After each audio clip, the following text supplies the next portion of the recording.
I know everybody wants to start with the Kamala Harris rally in Atlanta last night. That is actually not the most important news of the day. And I will just say out of the gate that you do need to remember that every member of the media telling you Kamala Harris has this wave of enthusiasm from people is the same member of the media that told you there was nothing wrong with Joe Biden 2 months ago. Don't necessarily believe it. What's remarkable is that as the polling has now shifted around, it's exactly where it was before the debate with Donald Trump still in the lead. It's not the biggest news, though. I say all the time, events change things, and there are major events happening elsewhere in the world. Ismail Haniyeh is dead.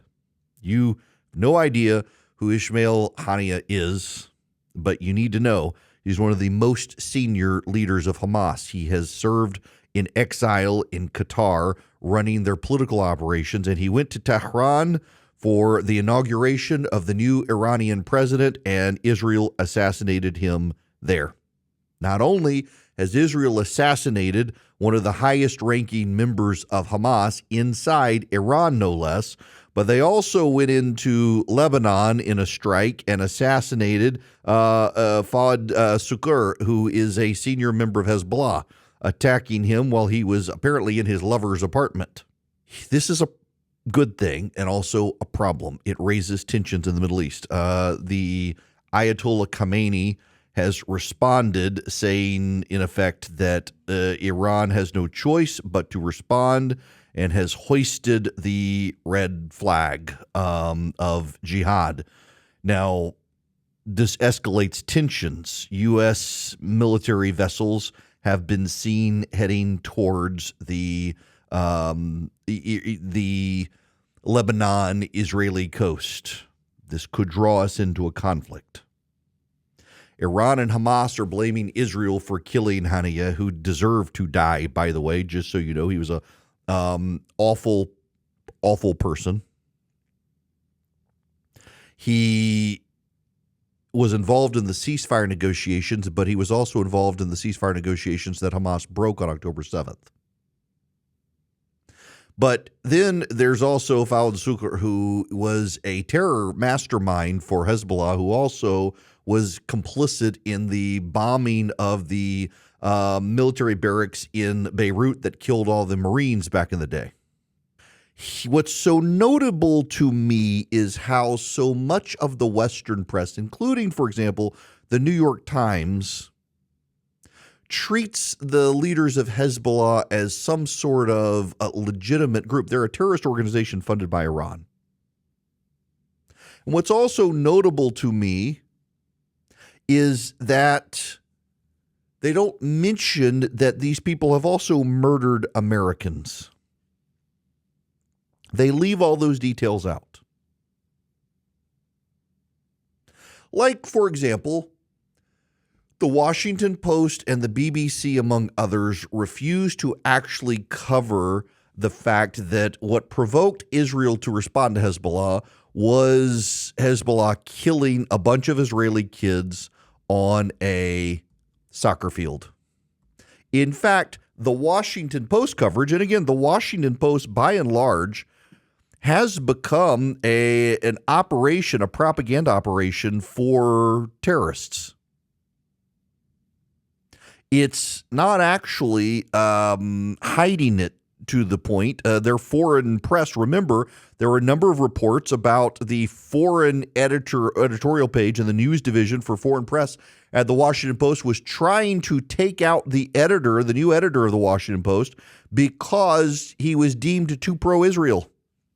But beyond that now, the Washington Post has had to come out and apologize for its coverage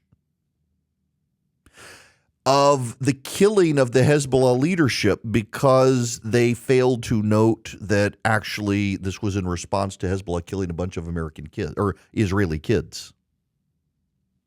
Yet the Washington Post has had to amend a statement and amend its coverage to apologize for not being very truthful. The editors forced the newsroom to append their coverage to apologize for how blatantly anti-Israel, anti-Semitic, and anti-truth their coverage of the situation was.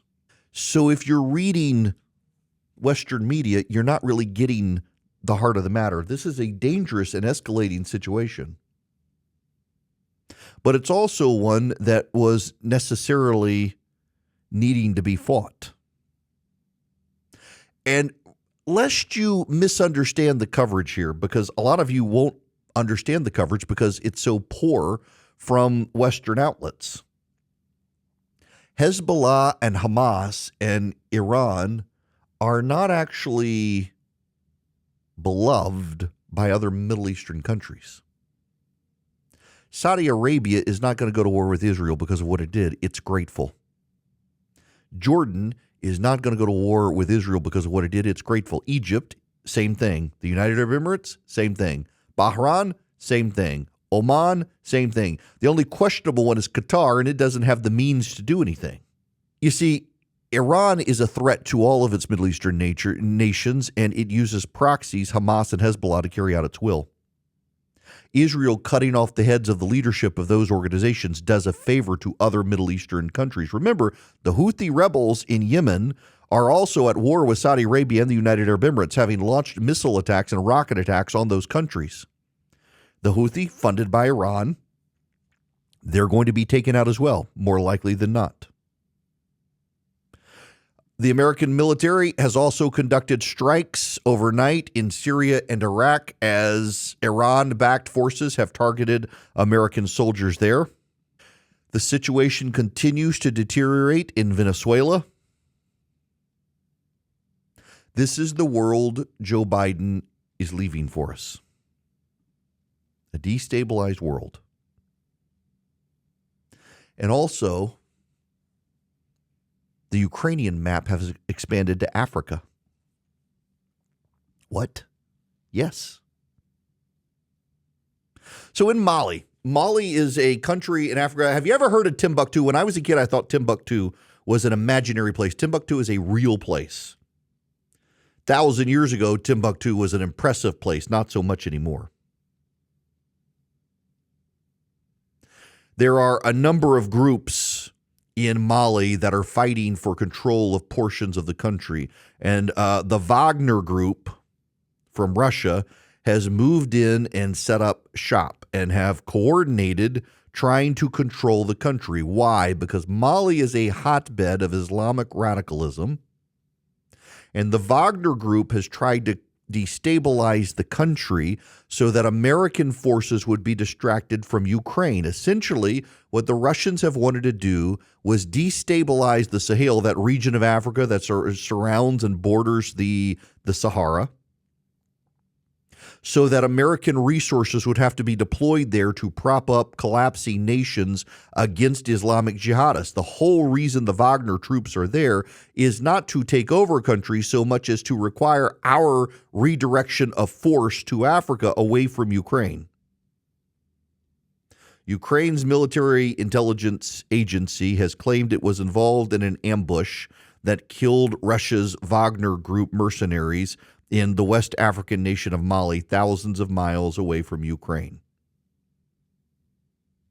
It was a combined coalition of Mali forces that decided to drive the Russians out, and the Ukrainian intelligence operation coordinated with them to kill the Russian mercenaries.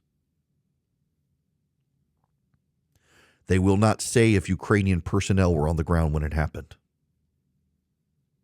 War is spreading. Ukraine is fighting Russia in Mali.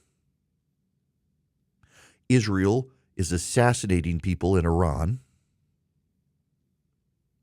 U.S. warships are, as I speak, steaming towards Lebanon and Israel across the Mediterranean Sea. The United States is killing Iranian-backed agents in Syria and Iran. As I'm speaking, there's word now that Israel has just assassinated another leader of Hamas inside Syria. That news is just breaking as I'm speaking. China, Iran, and Russia are now in Venezuela, helping Venezuelan troops train for a takeover of the western region of Guyana. Haiti is in collapse, and the Russians and Chinese are circling it with their ships. using ports in Cuba. This is the Biden-Harris administration world. It is starting to burn. The dominoes seem to now be falling in an inescapable way towards something wicked coming. It's all there for every single person to see. And Joe Biden is incompetent, and Kamala Harris is not much better. And the American media would rather spend their time celebrating Kamala Harris's rise, hoping that she can stop Donald Trump, than pay attention to a world on the verge of war. Because this administration, its Secretary of State, its Secretary of Defense, its national security apparatus, and its leaders are the biggest idiots to preside over American foreign policy since the end of World War II. And of course, they'll all blame Trump and never accept responsibility. This is the willful naivete of the American left, thinking that it can kumbaya its way into world peace, and instead what it's done is it's provoked the world to the precipice of World War III. That's going to be Joe Biden's legacy.